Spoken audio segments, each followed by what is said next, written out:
사순절 39일째 고난주간입니다. 마태복음 27장 27절부터 56절 말씀. 이에 총독의 군병들이 예수를 데리고 관정 안으로 들어가서 온 군대를 그에게로 모으고 그의 옷을 벗기고 홍포를 입히며 가시나무로 관을 엮어 그의 머리에 씌우고 갈대를 그 오른손에 들리고 그 앞에서 무릎 꿇고 희롱하여 이르되 유대인의 왕이여 평안할지어다 하며 그에게 침을 뱉고 갈대를 빼앗아 그의 머리를 치더라. 희롱을 다한 후 홍포를 벗기고 도로 그의 옷을 입혀 십자가에 못 박으려고 끌고 나가니라. 나가다가 시몬이라 하는 구레네 사람을 만나매 그에게 예수의 십자가를 억지로 지워가게 하였더라. 골고다 곧 해골의 곳이라는 곳에 이르러 쓸개 탄 포도주를 예수께 주어 마시게 하려 하였더니 예수께서 맛보시고 마시고자 하지 아니하시더라. 그들이 예수를 십자가에 못 박은 후에 그 옷을 제비 뽑아 나누고 거기 앉아 지키더라. 그 머리 위에 이는 유대인의 왕 예수라 쓴 죄패를 붙였더라.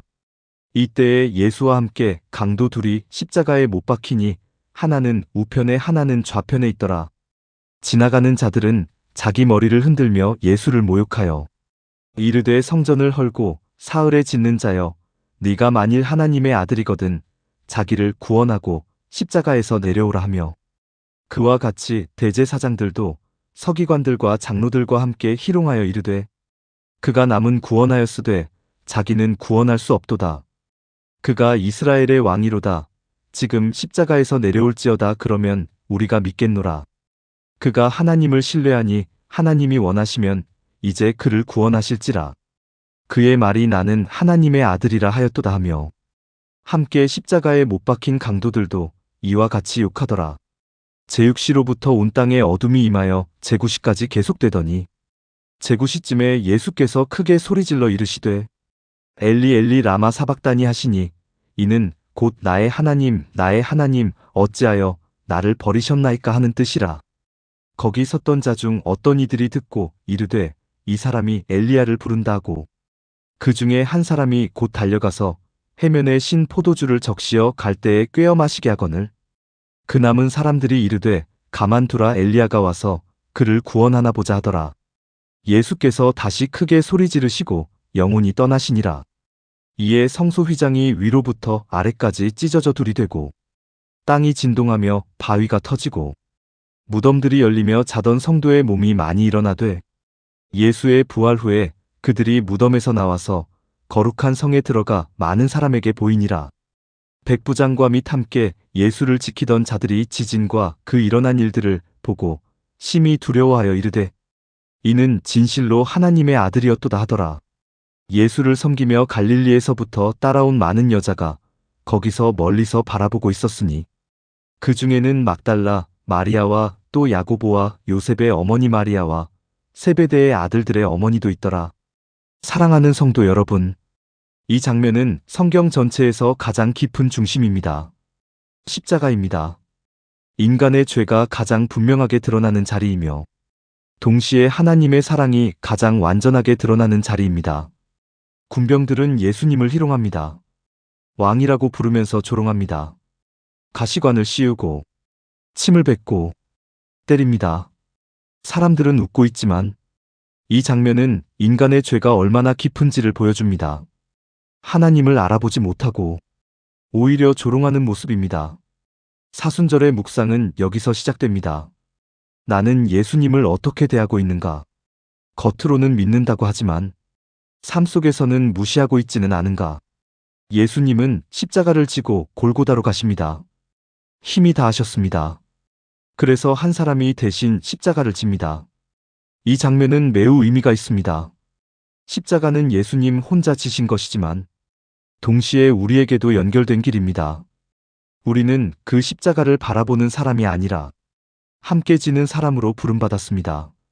그리고 십자가 위에서 예수님은 모든 것을 당하십니다. 옷을 나누고 조롱을 받고 욕을 듣습니다. 사람들은 말합니다. 네가 하나님의 아들이라면 내려와 보라. 이 말은 유혹입니다. 힘으로 자신을 증명하라는 유혹입니다. 그러나 예수님은 내려오지 않으십니다. 왜냐하면 내려오는 것이 능력이 아니라 끝까지 남아있는 것이 능력이기 때문입니다. 십자가는 내려올 수 없어서가 아니라 내려오지 않으신 사랑입니다. 사순절의 묵상은 여기서 멈춥니다. 주님은 내려오실 수 있었습니다. 그러나 나를 위해 남아 계셨습니다. 그리고 어둠이 임합니다. 온 땅이 어두워집니다. 이것은 단순한 자연현상이 아닙니다. 죄의 무게가 드러나는 순간입니다. 그리고 예수님은 외치십니다. 나의 하나님, 어찌하여 나를 버리셨나이까? 이 외침은 십자가의 가장 깊은 고통입니다. 육체의 고통보다 더 깊은 영적인 단절의 고통입니다. 죄가 가져온 결과를 예수님이 대신 감당하십니다.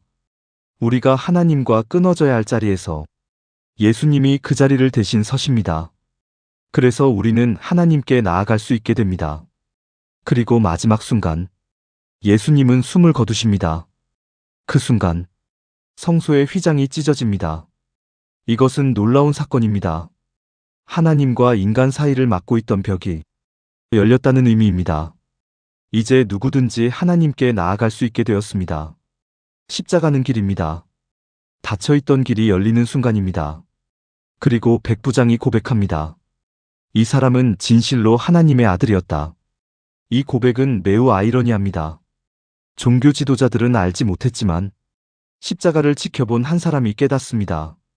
사순절의 묵상은 여기서 우리를 부릅니다. 나는 이 십자가를 어떻게 바라보고 있는가? 단순한 이야기인가? 아니면 나를 위한 사건인가? 사랑하는 성도 여러분, 이 십자가는 과거의 사건이 아닙니다. 지금도 나를 향한 사랑입니다. 나 대신 그 자리에 서신 예수님. 그래서 우리는 이렇게 고백할 수 있습니다. 주님, 이 십자가는 저를 위한 것입니다. 개인 적용 기도. 주님, 십자가 앞에 조용히 섭니다. 조롱받으시고, 버림받으시고, 침묵 속에서 모든 것을 감당하신 예수님을 바라봅니다. 주님, 그 십자가가 바로 저를 위한 것임을 고백합니다. 제가 받아야 할 죄의 대가를 주님께서 대신 지셨습니다. 제가 서야 할 자리에 주님이 서셨습니다. 주님, 이 사랑 앞에서 제가 아무 말도 할 수 없습니다. 저의 죄를 봅니다. 저의 연약함을 봅니다. 저의 무관심을 봅니다. 그러나 그 모든 것보다 더 큰 주님의 사랑을 바라봅니다. 예수님, 십자가에서 내려오지 않으신 이유가 저 때문임을 잊지 않게 하옵소서. 그 사랑을 가볍게 여기지 않게 하시고 날마다 마음에 새기게 하옵소서. 주님, 제 삶을 드립니다. 더 이상 제 마음대로 사는 삶이 아니라 십자가를 기억하며 사는 삶이 되게 하옵소서. 고난을 피하는 삶이 아니라 순종을 선택하는 삶이 되게 하옵소서. 주님, 저의 마음을 열어주옵소서. 찢어진 휘장처럼 닫혀있던 마음이 열리게 하시고 하나님께 더 가까이 나아가게 하옵소서. 예수님, 십자가 앞에서 겸손하게 하시고 십자가 앞에서 사랑하게 하시고 십자가 앞에서 다시 살아가게 하옵소서. 사순절의 이 시간 속에서 이 사랑을 잊지 않게 하옵소서. 오늘도 저를 위해 죽으신 예수님의 이름으로 기도드립니다. 아멘.